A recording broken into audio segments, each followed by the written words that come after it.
ما در آینده هیچ زندگی مشترک با اونا کردن نمیتونیم.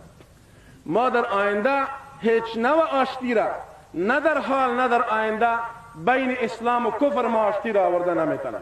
صفها جداست. یخرجهم من الظلمات الى النور والذین کفروا اولیاءهم الطاغوت یخرجونهم من النور الى الظلمات.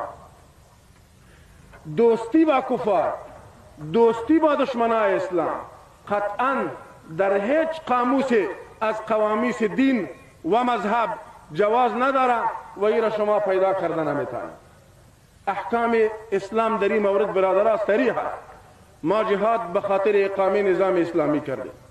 در این نظام اسلامی غیر از مسلمان دیگه کس در اینجا گنجایش نداره. در کار خود مواظب باشین، کوشش کنین.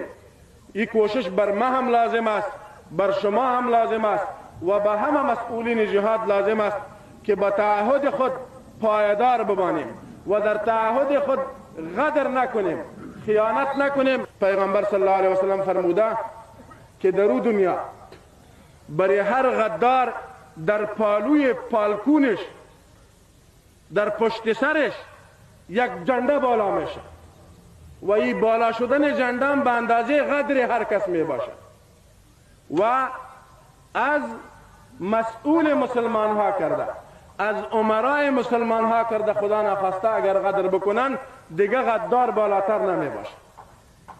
خداوند ما و شما را از او نگاه کنه. خداوند هم امرای ما و شما را و هم مجاهدین ما و شما را و هم قماندانای ما و شما را با زندیق و مرتد هیچ نوع تماس، هیچ نوع نشست و برخاست، هیچ نوع گپ زدن شرعاً جواز ندارد. با مرتد خرید و فروش هم شرعاً کردن نمیتونی. با مرتد مصافحه کردن نمیتونی. از مرتد پرسان کردن نمیتونی که امیر کجا رفته و اگر مرتد از پیشت پرسان کنه امیر را برش نشان داده نمیتونی. این حکم شریعت است. مقاطعه با اونها واجب است. به این لحاظ با یک کمونیست